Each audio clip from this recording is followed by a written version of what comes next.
I'm just gonna move into this house. Oh, look at the cute little guitar. This one was fun. Look at the little table. See, it's a cat cafe. I want to go to one of those some point. This is my favorite. Isn't that so cute? These were crazy hard to make. I mean, not really, but this one's so cute. Hi, let's talk about masking. This is Diana, Cassandra's sister. And I wanted to just kind of chill a little bit. It's Sunday afternoon and talk about masking. So, you know, when you think about therapy for you and your person, or you think about the beginning when there was a whole lot of masking going on for both of you. In the beginning, the honeymoon period, you first start dating, you're on your best behavior. And for me, I knew there was something different, but it was refreshing. I had just been through a awful divorce. I was married around about 15 years. And this guy was so refreshing. Oh, forthright, funny, cynical. I was mad at the world. It was nice to be with somebody that was like, whatever. And it was fun. And oh my gosh, flew me to this beautiful exotic place around 3 months after we started dating. I mean, had been through a lot. I'd taken care of my parents for 10 years. My marriage failed, lost homes from the crash of '08. This guy was just savior material. The knight in shining armor, everything. Funny, so brilliant, great job. Everything you want in a man. Well, not everything, but you know, the typical stuff, the good job, the good job. At that time I had lost everything too. So I was vulnerable. And it's not all vulnerable women that get these guys. I gotta tell you, a lot of the time, very successful women, financially to career, to, I don't know, children, I think of that as the highest success. And, you know, all types of women do meet these guys. So, back to the masking. The thing is, not diagnosed, being quirky, being different as an autistic man. You know, we're in our over 50 stage now. Back in the day, you were just one or the other. You were okay or you were that word we don't say anymore. He had to go through a whole lot of bullies at school and all that. He was different. And then even with his family or, you know, whatever. So it kind of creates this not so happy person. That's the sad part of it. So him being smart, learned how to mask. They have to learn how to be out in the society. I'm getting a hot flash. They have to learn how to do this life. And he wanted to be successful. He knew immediately what he wanted to do with his life.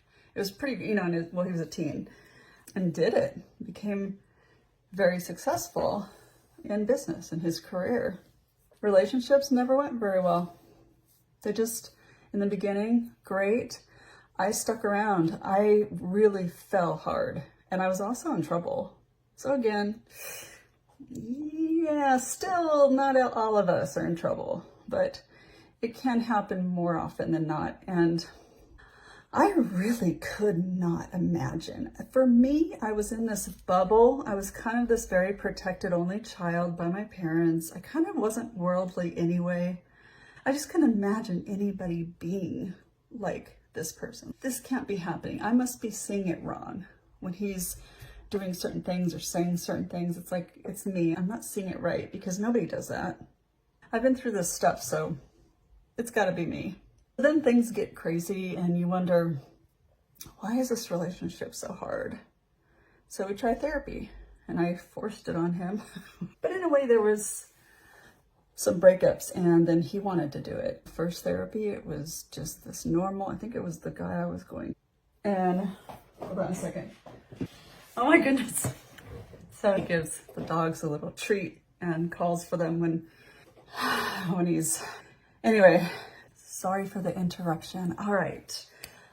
So where was I? The therapy. So the first therapy, different homework.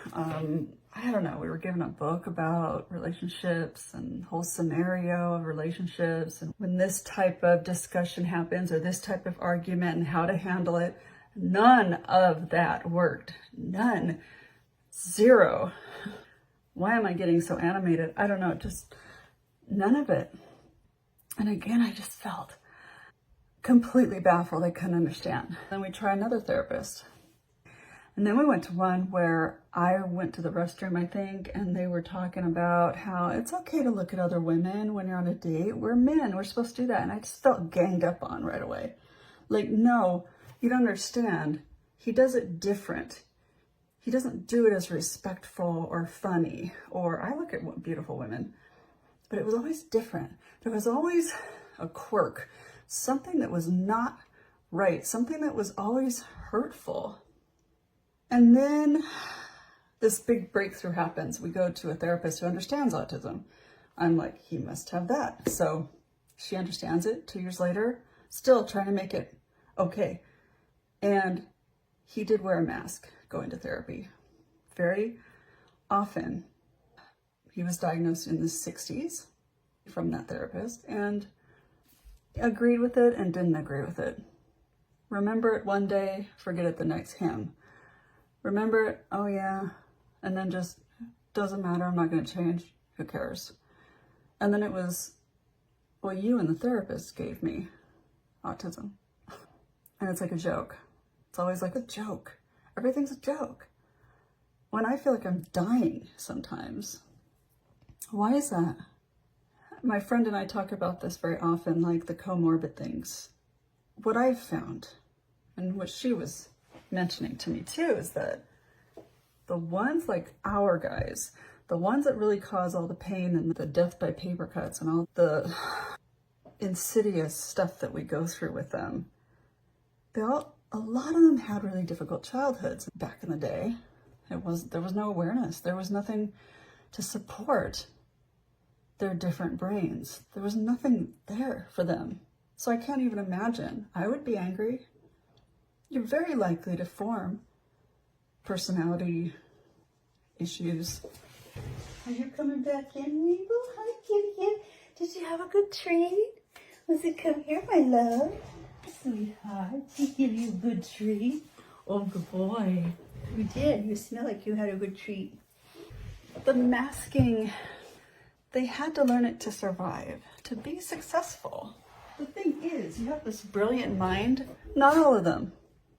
Most of the guys I'll be talking about may, that hyper focus with autism, that ability to just zone right in, to remember names and dates. Hi, boo-boo. I usually do these videos during the week, but anyway, the masking. Now, Pepper never wears a mask. She doesn't have to. But in our world as humans, you have to wear a mask a lot just to get things done in this wild world. And then you should be able to take the mask off when you come home. And that's what he does. And that's the difference. That's the part where I didn't know what I was getting into. Now I do. Now what? All right. Well, take care of yourself. You can find my book on Amazon, Lonely in Love. I'm waiting for my next book, Lonely in Truth, to come out, specifically about Cassandra syndrome. And this book, like my next book, is a book of stories of our lives inside our homes. This is about the light bulb moment when we realize that they have autism and aspects of autism that need to know more about, needs to be studied more and understood, so our young children with autism can get more